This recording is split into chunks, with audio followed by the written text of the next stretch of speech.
Hi, good morning. This is Deepak. So, how are you? And today is Wednesday, and I'm here in New York City. Just finished my yoga lesson, and we are continuing our discussions on discoveringyourcosmicself.com based on insights from this book. You are the universe. Discovering your cosmic self and why it matters. Your self matters into the universe. Matters, becomes matter. The self becomes what we call the matter of the universe. So today's question is from Julie, and she asks the following question. And the question is, Julie's question, is it that science has it backwards? Could subconscious be the real state of being, and our awake consciousness, as we know it, be the real subconscious? We all need to sleep to survive and to exist as life. We need to sleep to survive life as we know it. What if it were the other way around and we needed to be in space-time to not be formless, if that makes sense? And then she says, oh boy, where did I lose it? She says, she goes on to say, my mom passed away over 3 years ago.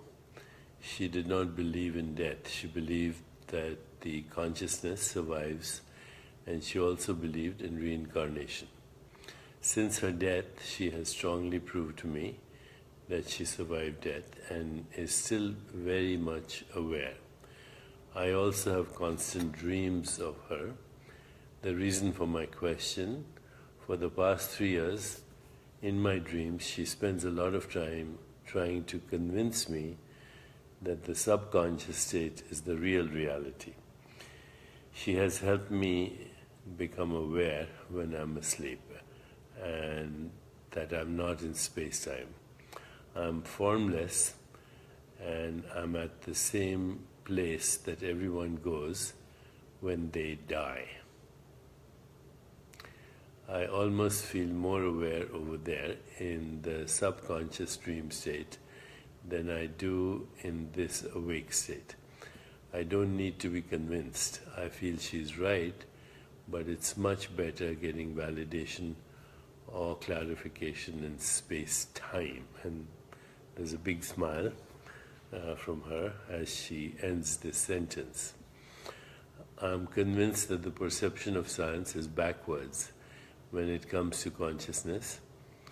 We are not the drop in the ocean, we are the mighty ocean in the drop. So that's the question that is posed, and lots of insights in that from Julie. Okay, so let's examine this very, very slowly and very, very carefully. It is true that everything we experience in the visible world has its roots in the invisible world. So from a purely scientific perspective, when you look at the world of matter, any object in space-time, this object, this body, this magazine, this book, this hand, any object, from a purely scientific perspective, is made of molecules. Molecules are made of atoms. Atoms are made of subatomic particles, and particles, in a sense, are the manifestation of waves of possibility from an invisible space that scientists might refer to as Hilbert space, a multi-dimensional infinite space that houses the wave function. The wave function is basically describing the statistical possibility or probability of space-time events when a measurement is made. Okay? So, from a scientific perspective, everything that is visible has its roots in the invisible. The Big Bang, for example, came out of a singularity where space-time, energy and matter and information all existed as potential. Okay, so we can say from a scientific perspective that the invisible is at the root of everything that's visible. Okay, but your question, it goes further than that, Julie's question. And Julie's question is about the mind and the experience of reality. So the experience of reality, first of all, is perceptual experience. Let's take a very simple object and, let's take the book, okay? Let's say you exclude all senses except the sense of seeing. So this object is then, through the sense of seeing, is a shape and a color and a form. Okay, and it appears to be physical. But the seeing itself is an invisible process. Now close your eyes, and for a moment, before we come back, close your eyes and experience this same object visually in your mind. So close your eyes and see the same thing. And so you have an experience, a visual experience, but this visual experience is mental. Okay, the first is perceptual, but the perceptual experience also by itself, if you're looking at this, ask yourself, where is the seeing happening? And you realize that the seeing is happening in you. The seeing is happening in you, in the formless being that you are. So this object on the level of seeing can be perceptual, and it can be mental, which is subtle, and then it is happening in you, which is totally invisible, formless being. Even though this object appears to be in space-time, the experience of this object as a visual experience is happening in you, the formless being. Okay? So that's clear, right? The visual experience is happening in you. Seeing is happening in you, the formless being. Now, take this same object and do this, and that experience that we call sound is happening in you, in your awareness. Without the awareness, no sound. Okay. Same thing with taste or smell. Take them isolated. If you taste a banana without associating it with the look or the form of the banana, the experience of that taste is happening in being. So these perceptual experiences are actually mental experiences. By themselves, they are only mental experiences. Sound is an experience that is happening in mind, or prior to that, in formless being. So is taste, so is smell, so is seeing, so is form, so is texture.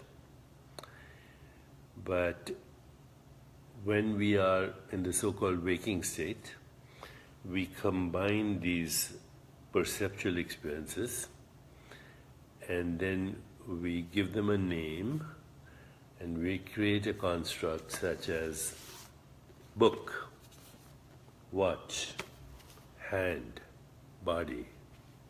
That thought I'm having about this, mind. Those are concepts, around very fundamental perceptual experiences which are happening in awareness alone, that are occurring in awareness, that are made out of awareness, that arise in awareness and then subside in the awareness as soon as it's happening. Even the waking state is a waking dream, because every experience is momentary. It's gone as soon as you have it. So too a mental experience, it's momentary, it's gone as soon as you have it. But the formless being in whom the experience is happening is timeless, eternal. Yesterday I met somebody in New York on the street, actually, who has been listening to these Facebook podcasts, and he said to me, it's time for all of us to come out as timeless beings. It's time for all of us to come out as timeless beings. I think if we all came out as timeless beings, we would create a different reality, because we would see that the waking dream and the sleeping dream are no different, except the sleeping dream is more real. Why is it more real? Because everything is entangled. Sight, sound, colors, forms, tastes, sensations, they're all entangled. They kind of mesh into each other because they're all modulations or modified forms of awareness itself. Okay, so there is the so-called physical realm, which actually is experienced perceptually in the mind and then in the awareness. So it's physical only as an experience. There is no such thing as matter. Matter is the interpretation of perceptual experiences, period. I'll say it. Matter is the perceptual experience, which is mental, and matter is the interpretation of that perceptual experience. It doesn't actually exist. It's a concept. Similarly, a body is a perceptual experience, and the interpretation of that perceptual experience is, this is a body. Your mind is a mental experience of thought and emotions, and the interpretation of that is, that's a mind. But actually there is no mind. In fact, even the universe, all that we call the universe, everything that we have given a name to or described, is a perceptual experience interpreted in awareness as the universe. It's another construct, it's another concept. In reality, the body, the mind, and the universe are all concepts around fundamental experience of sense perceptions, feelings, thoughts, images that are all happening in the formless domain. So it appears local right now, it appears in space-time, but this is a veil. It is not really the real reality. What is the practical advantage of knowing this? The practical advantage of knowing this is that experience occurs and dies as soon as it's born.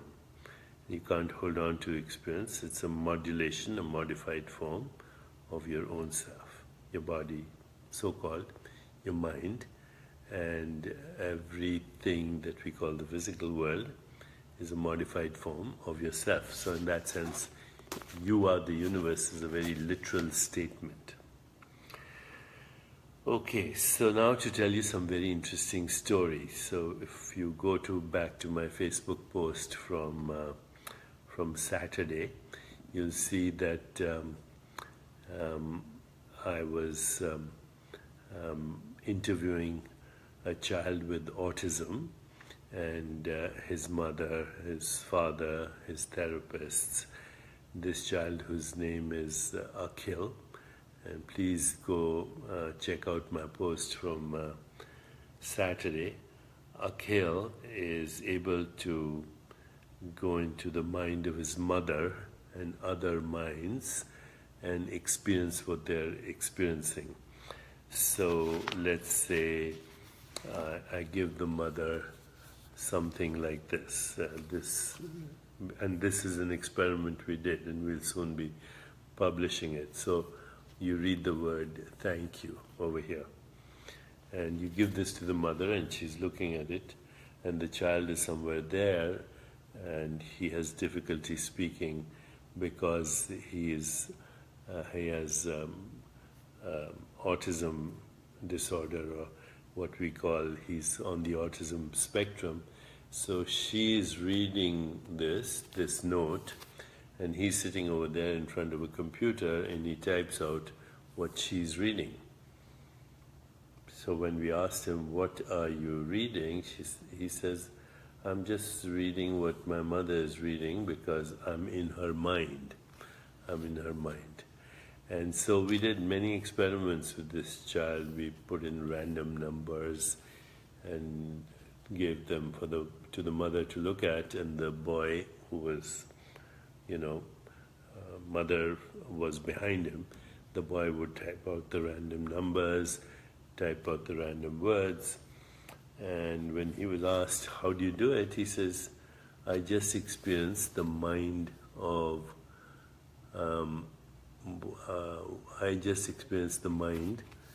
my mother." And he was asked if he could do it with others, and he said yes. So, he could experience the mind of our director of research who was designing the experiment that we were going to do, Paul Mills. And he came into Paul's mind, and he knew the experiment that was being designed in Paul's mind, because he was in Paul's mind. Okay, so now where was this? He was going beyond the divided mind in the direction of the whole mind, where all is one.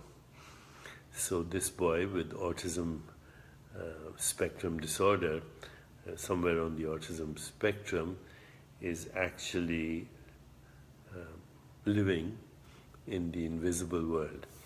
And, he claims, or his mother said, that this boy, Akhil, could also have conversations with people who had passed on, that were no longer in the physical realm, just like Julie is having conversations. And when we asked how did he speak to these people, he said only through thought, that in the other world that he has the privilege of living in, people don't speak, they only communicate through thought, and they exist as thought forms. So you can see that thought form has no physical dimensionality.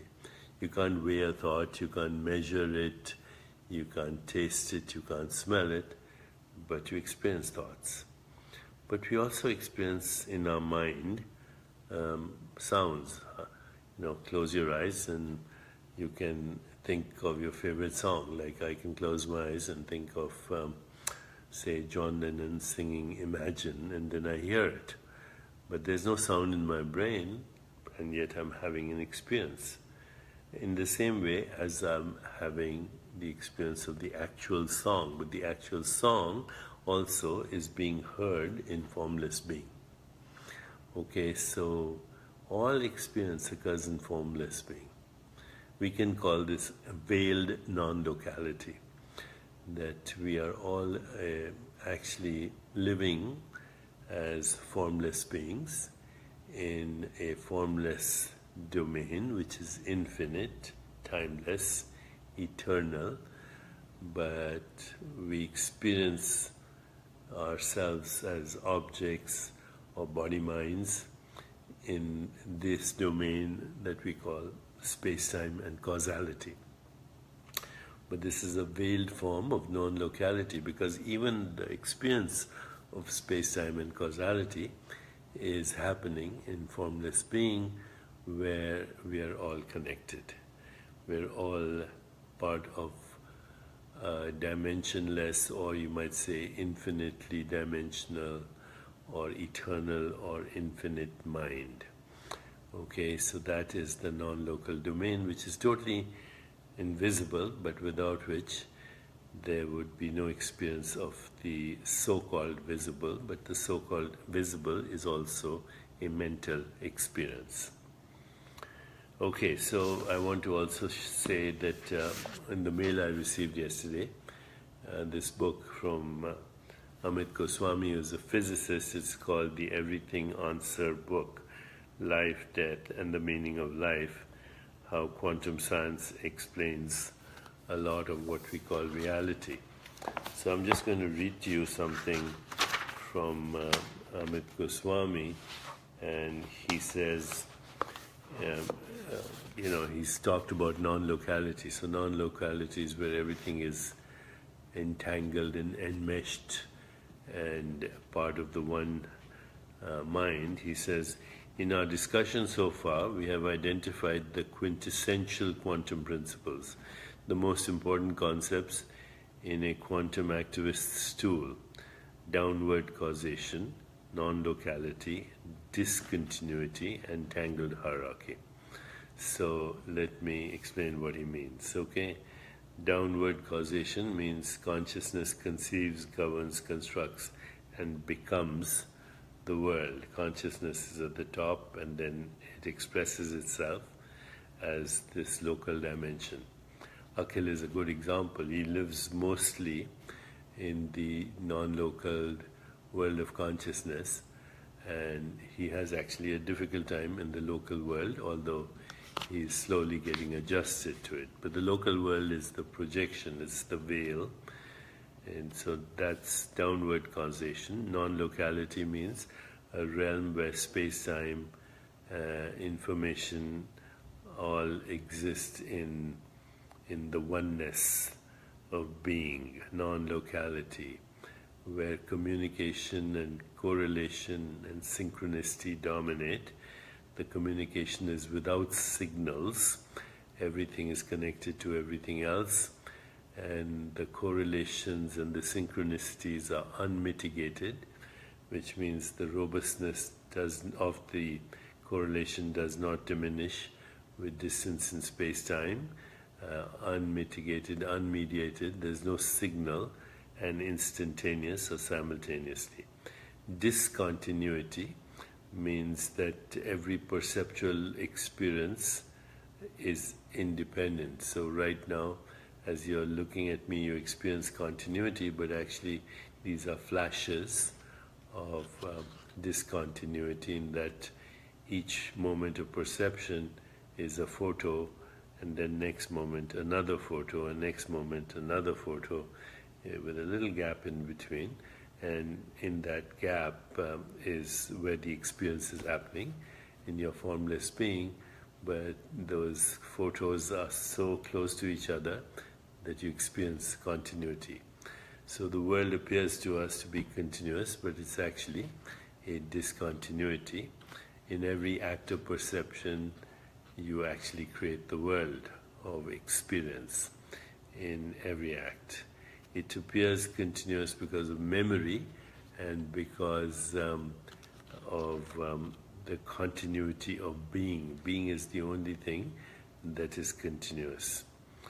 And he said discontinuity, tangled hierarchy. Tangled hierarchy means everything is the cause of everything else. So it's a good book by Amit Goswami, and it reinforces all the things I've been saying in You Are the Universe. Okay, so let's summarize. The perceptual world is a waking dream. The dream world that we experience in sleep is more interconnected with all that exists. And then the causal world, which is fundamental being, is where mind is one, and we are part of that mind. Okay, so what does this mean? What it means is that every day we go through waking, dreaming, and deep sleep is the closest to the spiritual realm. Deep sleep is eternal, timeless being, where we are getting to the source of all that is. But we can learn to wake up in deep sleep, in that we can learn to become a witnessing awareness in which we see the body-mind going through deep sleep, in which we see the body-mind going through the dream state, in which we see or experience the body-mind in the waking state. And when we are comfortable there and we can live there, then through qualia alchemy, through basically the chemistry of qualia experiences. Remember, qualia experiences are mental experiences. Sound. Just mentally close your eyes and hear your favorite song. Taste. Close your eyes and taste a banana or strawberry. Close your eyes. Smell an Italian kitchen or Chinese food. Close your eyes. Feel the texture of the soft petals of a rose. So all of this is happening as a mental experience. But when I put my hand here and touch something and close my eyes, all the experience I'm having is texture. Okay? Close my eyes, the only experience I'm having is smell. Isolate these qualia experiences, mix them up, create a story, make a construct, and you create the physical world.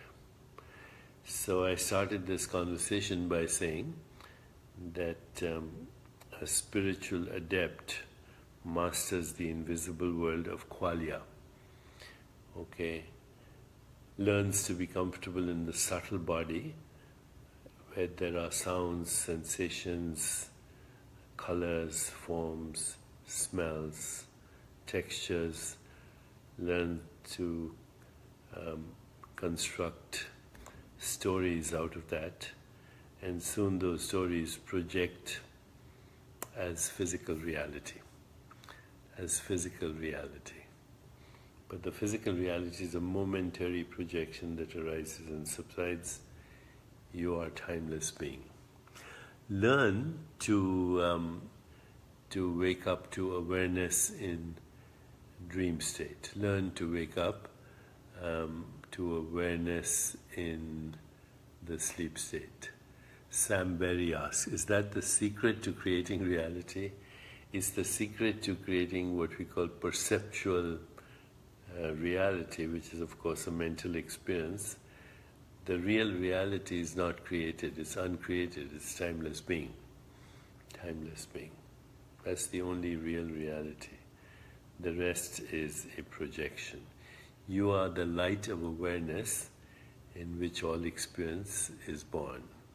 You are the light of awareness in which all experience is known. You are the light of awareness and out of which all experience is made.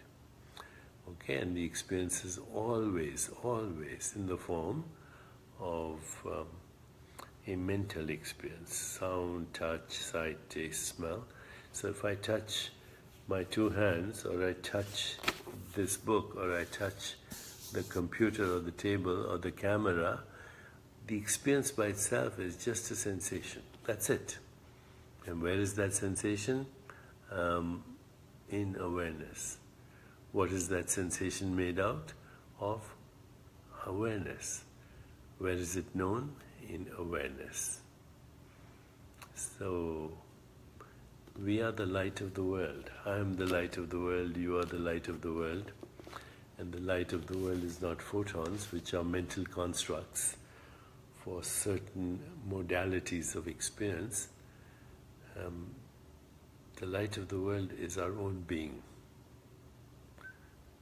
And without the light of awareness, there would be no experience of that which we call the physical world. Okay, so now Derek Feltness Whitney says, is all game created to deepen the source capacity to be and create from love? Each and all is living and passing. Absolutely. You know, the light of being is the light of love, the light of awareness, the light that brings the universe into manifestation. Okay, so now some people are saying, what are you smoking? Some other people are saying, what are you drinking? Are you drunk? No, I'm intoxicated with the experience of love. And it's a nice intoxication. It takes away all addictions when you're naturally intoxicated with the experience of being or love. Okay? So, we've had 250 comments so far. Many people are sharing this conversation. Do share. And I want to remind everyone that I am in New York City, and this Friday at the Hilton Hotel, on behalf of Yoga Journal, I will be giving a 2-hour talk on You Are the Universe. 500 people have reacted to this video. Yes, thank you, and thank you for sharing, and thank you for expanding this conversation on this subject. You are the universe, discovering your cosmic self. Your cosmic self is the light of awareness in which the universe is conceived, constructed, governed, and comes into existence. This is what it means to be and to become. Being is the state of perfect order, perfect coherence. But order by itself is unstable. So when being or perfect order gets disturbed, it differentiates into knower, knowing, and that which is known, into observer, process of observation, and that which is observed. But it's all happening within being. It's all happening in the self. It's all happening in the self of the individual, which is the self of the universe. Aham Brahmasmi, Tattvam Asi. Lindsay Cree says, I sense your presence, Deepak. I sense your presence, Lindsay, too. And when we sense presence, we are in that space, which is not even a space because it's dimensionless. We're in that non-space, in that non-time, where we are one, and that is being. Okay, that is timeless. We are the watcher and the watched, yes. And we are the watcher of the watcher as well. The witness of the witness. And now many people are saying that they're having experiences of source, of being, of light, of awareness, that they feel connected to all that exists. You know, the more of us who say this, the more of us will experience it. So I'll end my post today by saying, let us all come out as timeless being.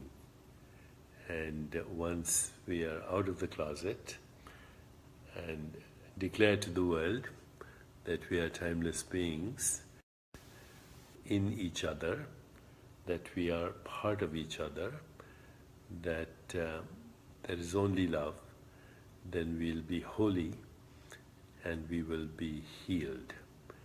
Thank you very much for today, and I hope I've answered Julie's questions. Kalyan and 28 others shared your video. Thank you, Kalyan. Please keep sharing, and please keep connecting, and please share your insights of You Are the Universe. The universe is made out of you. Don't you ever forget that. And you is timeless, not subject to birth and death. Bye-bye.